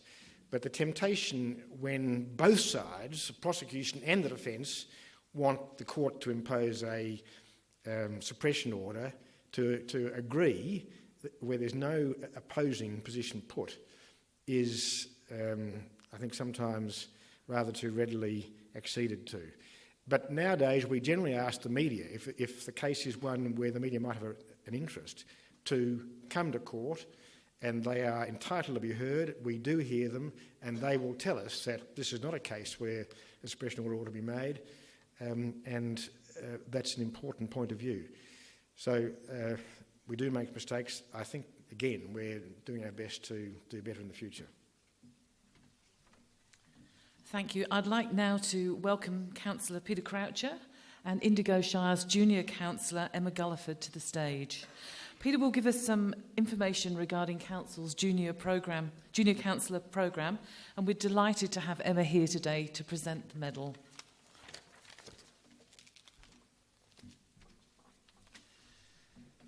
Thank you, Ellie. Justice Harper, distinguished guests, ladies and gentlemen, thank you for the opportunity to convey to you the history of the Indigo Shire Junior Council. So what is the Indigo Shire Junior Council? Well, we believe it is unique in that it involves a representative from every primary school in our shire. Each representative is from grade 5, that is, they are 10 and 11-year-olds, and it is chosen by the school to act as their representative of Junior Council. The Junior Council began some 10 years ago under the guidance of Councillor Francis Walsh and gradually built up in numbers until today, when we have every primary school in the Shire represented. As an ex-Chalky primary school teacher, I jumped at the opportunity to organise Junior Council when Frances relinquished her council duties. With the support from Council in general and several individuals, we have built up a Junior Council that attracts much interest from other shires. The main aim of Junior Council is to instil leadership skills into these young people. The children from the 16 primary schools meet 6 times a year at a different venue throughout the Shire. This is a task in itself, transporting children from Warganya to Kurganya and vice versa. It is indeed one forum where we have representation from all corners of the Shire.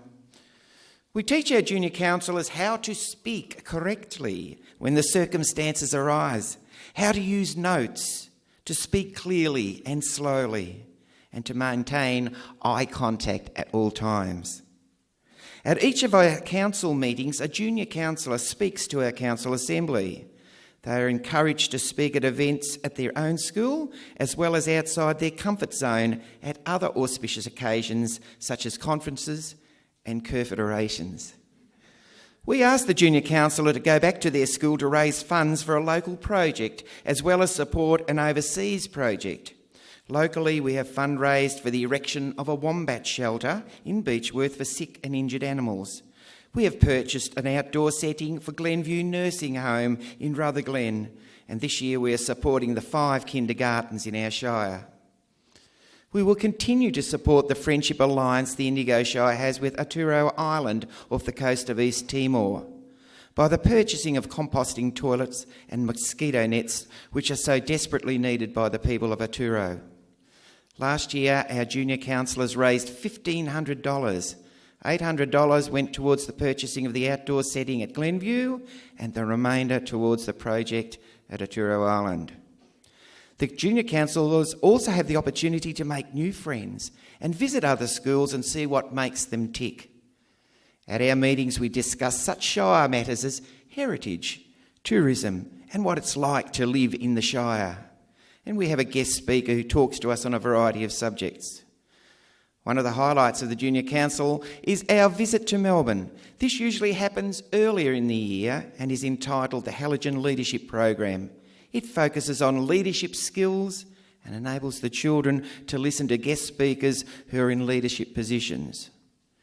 The Junior Council represents the Shire at Anzac Day ceremonies, Australia Day events and other functions when required. I've had great support from the schools involved, and our junior counsellors are always made welcome when attending each school for meetings. I think you can see that I'm very, very proud of my junior counsellors and the Junior Council program, and it is indeed with much pleasure that I introduce one of our junior counsellors now. Please make welcome Junior Counsellor Emma Gulliford to say a few words to our distinguished guest, the Honourable Justice David Harper.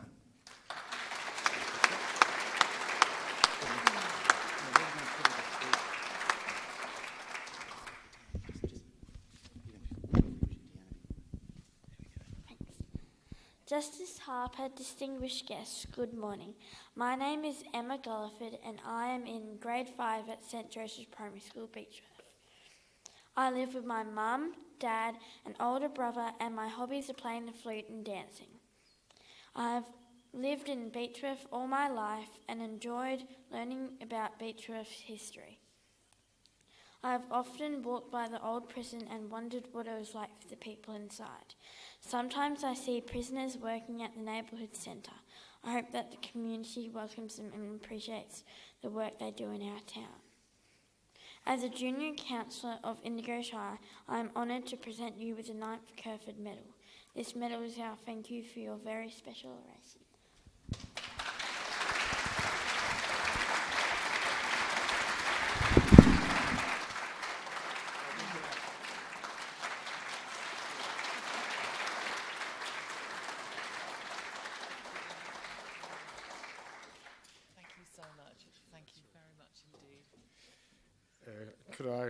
I know I've taken more of your time than I should have already, but having thanked the Shire and all those who supported this oration. May I thank you again as an audience for your attention and in particular for this fantastic medal. I think I'll go to the Olympic Games in London in 2012. Thank you very much. To offer our collective thanks to Justice Harper, I have great pleasure in introducing Peter Challis. Peter is the Chief Executive Officer of WAW Credit Union, who, to our delight, is again the Kerferd Oration corporate sponsor. Thank you, Peter.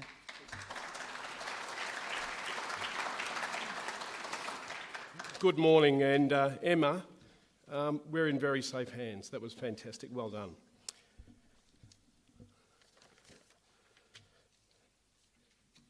To our ninth Kerferd orator, Justice Harper, thank you. That was a tremendous message. To your lovely wife, Margaret, thanks for coming. I hope you and your family are very proud of what David's achieved over the many years. It's been tremendous. It's been an extraordinary event in terms of the depth of the community preparation and engagement for this year's Kerferd Oration. Many in the audience today would have participated in some of the events, and I hope you've got a lot out of it. Justice Harper, you sentenced us today, and we've learnt more about the contentious issues around sentencing. And 180 residents actually participated in the challenge of participating in each of the 4 parts of the Community Insight program, which was introduced this year. It was held over a 2-month period in the lead up to today. Thank you for the challenge and for the consequence your words have had in adding a meaning to prevention and how we can work more closely with the Beechworth Correctional Centre on the outskirts of town.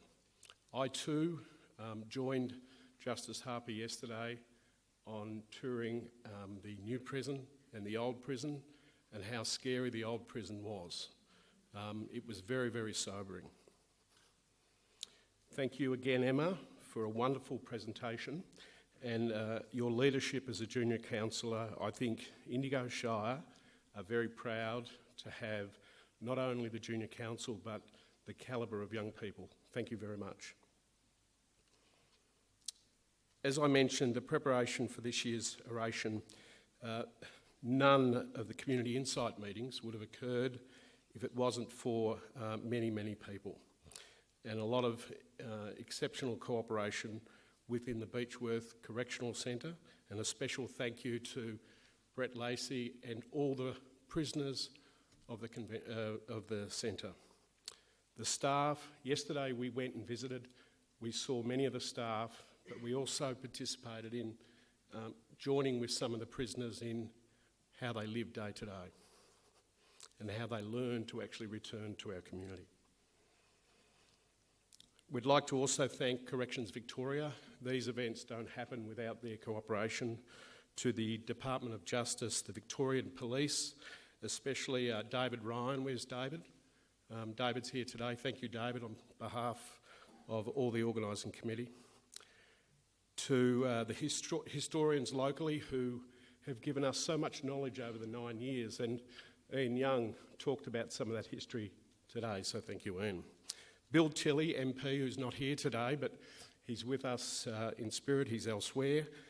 Bill, thank you for that. And Judy Lazarus, our wonderful Judy, fantastic organising and tremendous to have you involved every year. They all deserve another round of applause. Another special thank you to Dick Murray. Thank you, Dick, for coming out here today. You've obviously done some serious damage to one of your knees, and we appreciate you making the effort. This is the first oration where we've actually got the Aboriginal flag, and we've actually had a local traditional owner give us a welcome from the country. So we really do appreciate that, and we hope that will continue over the next number of years. We're honoured to have you here today. The Kerferd Oration each year showcases many young artists for us, and today we've been blessed with Jess and Oliver. What a fantastic effort coming here today. This is the first time these two have played together, and we now know that it won't be the last. Thank you very much for coming and giving us wonderful music. I'd also like to thank Jamie, who too led us off in our Australian national anthem. What a beautiful voice Jamie has, and we really do appreciate that. Your presence and talent here today made for a very poignant moment for this year's oration. Leanne, thank you also. Leanne's got this year's got 2 original compositions, so thank you for that. We really do appreciate your music. And I understand one of your songs, Some Say a Word, was a world premiere this year, so we appreciate that and thank you. To the Kerferd family, they get bigger every year and their message gets bigger and stronger, and you really understand how important George was to this town and where its position is today. I last year went out and saw Lake Kerferd, and you really do realise that Beechworth is a town that won't run out of water because of the vision that our previous forebears had. To Ian, John, Anne, Meg, and also to Julie, thank you for travelling from right across our country. We really do appreciate it. We have 3 great-grandchildren and 1 great-grandchild here today, and we really do appreciate it. Thank you, and we look forward to seeing you next year. To our sponsors, La Trobe, WIW, the Indigo Shire Council and all the councillors and the residents of the Indigo Shire Council who allow you to put on these events.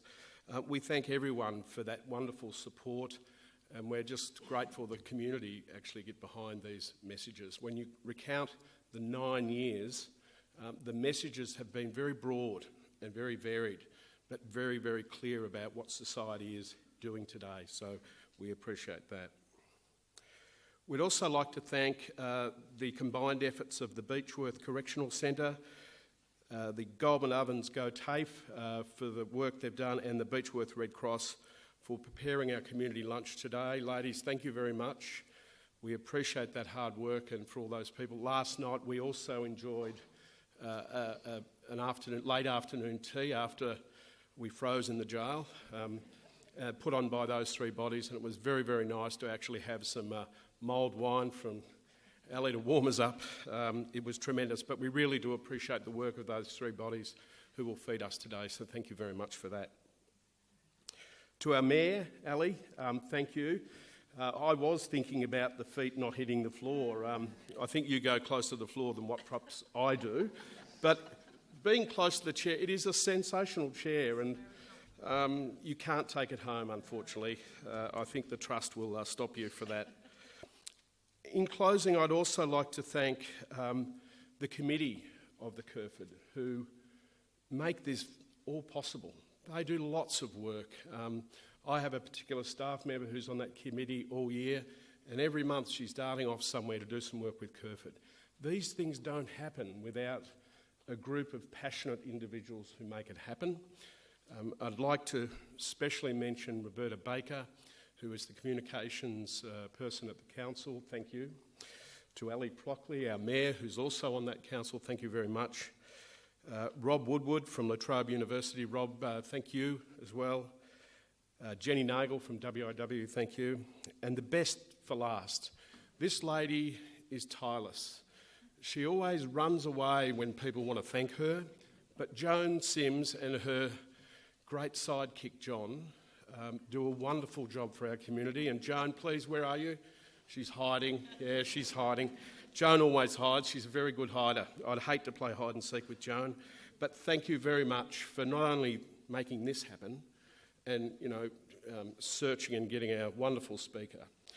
Finding a speaker of the talent of people like Justice Harper is not an easy task.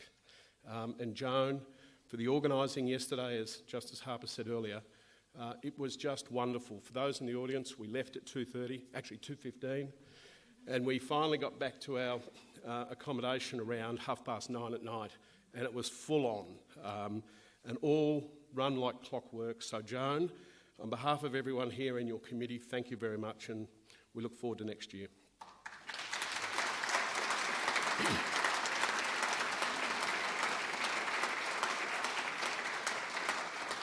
And in closing with the thank yous, a special thank you to you who have come out here today. This would not be an oration that would be worth listening to if you did not turn up. We appreciate on a cold winter's day that you've come out and heard Justice Harper's message. It is a very difficult area you have talked about, and good luck for the future. Thank you.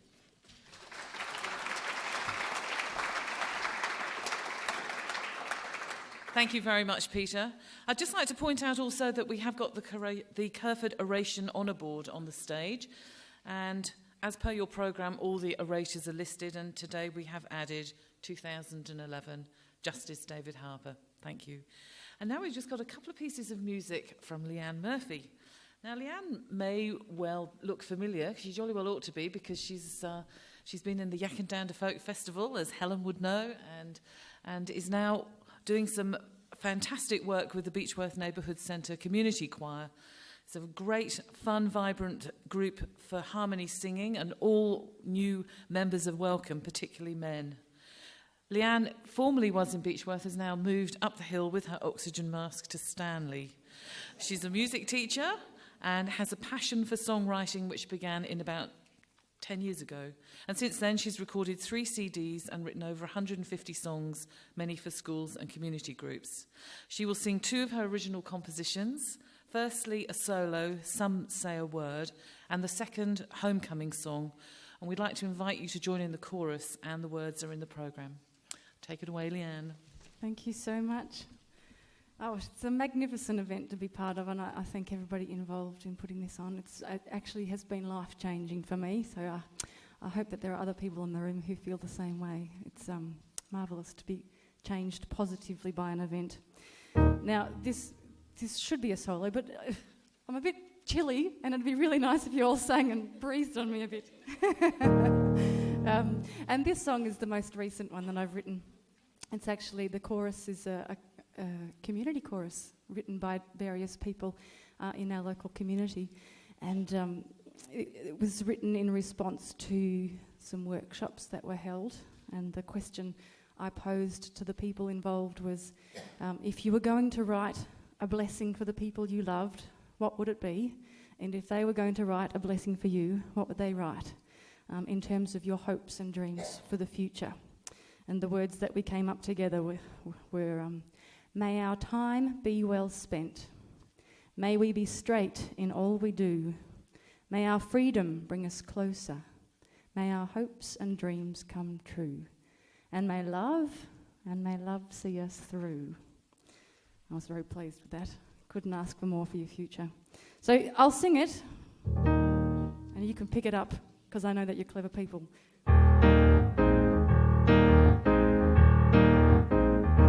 May our time be well spent. May we be straight in all we do. May our freedom bring us closer. May our hopes and dreams come true. And may love see us through. You've got that, haven't you? It'll come around a few times, so pick it up, join in. Here's the verse. Some say your word is gone as soon as it is spoken. Some say a word of trust might just as well be broken. Some say a word can be used to make a sentence. Some say a word can speak of our repentance. So may our time be well spent. May we be straight in all we do. May our freedom bring us closer. May our hopes and dreams come true. And may love see us through. Some say a word is right in the presence of a witness. Some say a word is wrong when it hints at incompleteness. Some say a word can be used to make a sentence. Some say a word created all existence. Come on, you guys. So may our time be well spent. May we be straight in all we do. May our freedom bring us closer. May our hopes and dreams come true. and may love see us through. So may our time be well spent, may we be straight in all we do, and may our freedom bring us closer, may our hopes and dreams come true, and may love see us through. So may our time be well spent, may we be straight in all we do, and may our freedom bring us closer, may our hopes and dreams come true, and may love see us through, and may love see us through. Thank you for joining in. I'll do the whole chorus, we'll do it all together, and then I'll keep going in with the song. I will be free to sing. I will be free to sing if you will call my name, carry me home, and know we are as one, we are the same.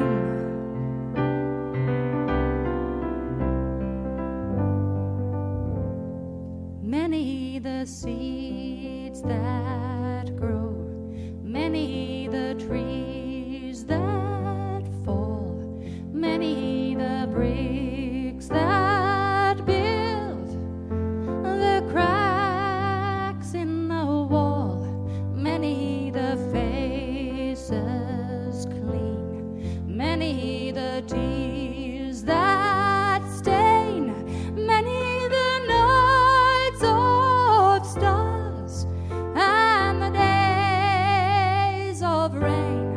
I will be free to sing if you will call my name, carry me home, and know we are as one, we are the same.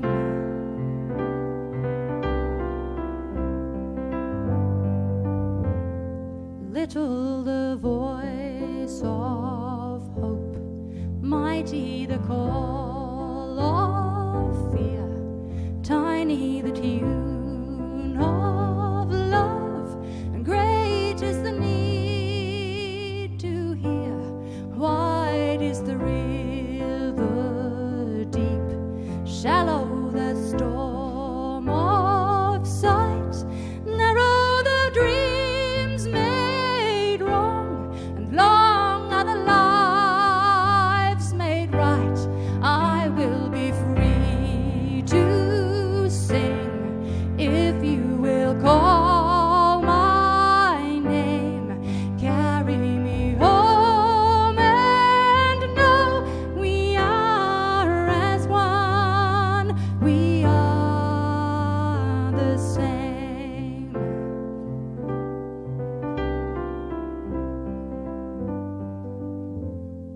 Let all the silent rise, let all the suffering see, let all the stillness speak, and the shadows flee.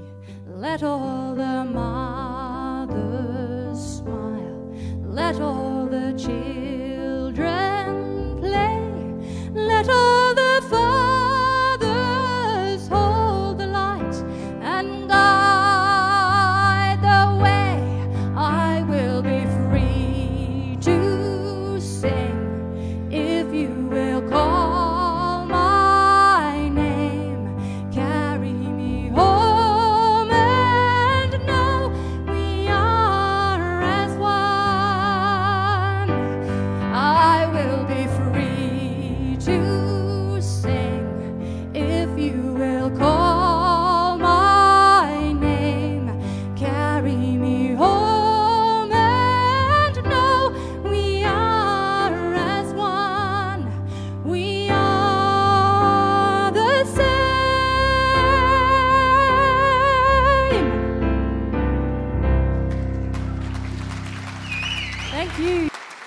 heading up to the Beechworth Neighbourhood Centre, I tell you. That was just fantastic. Thank you so much. What a lovely way to end. We've just got a little bit of a wrap-up to do now.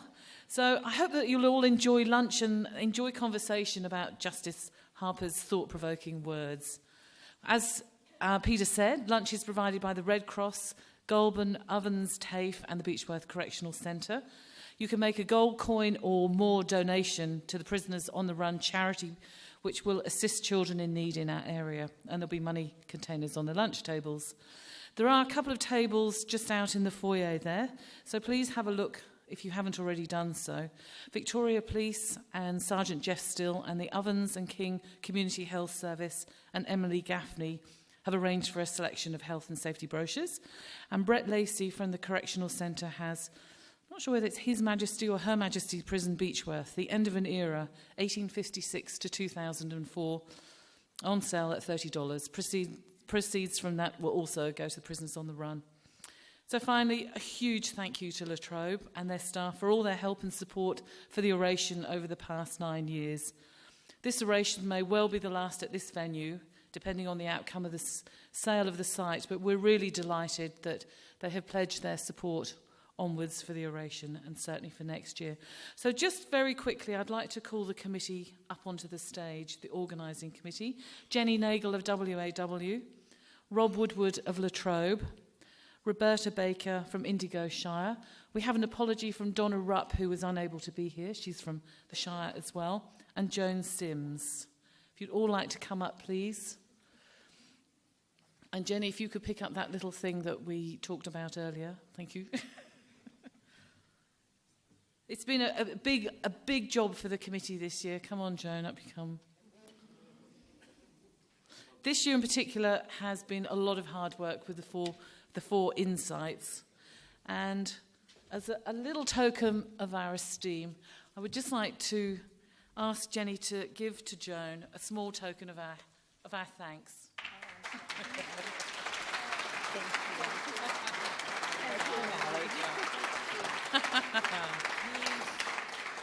Joan has really done the lioness's share of all the work, and it's just a small token of our thank you to her. So, with a farewell to La Trobe, the committee certainly doesn't intend to go down with a ship, and we're already well into the planning stages for 2012, which will continue to build on these thought-provoking lines and as such an important part of the Indigo community calendar. So before we meet over lunch, I'd just like you all to stand up, link arms, and give a community thank you to La Trobe with a bit of a singing of Auld Lang Syne. I think it's very appropriate. Should old acquaintance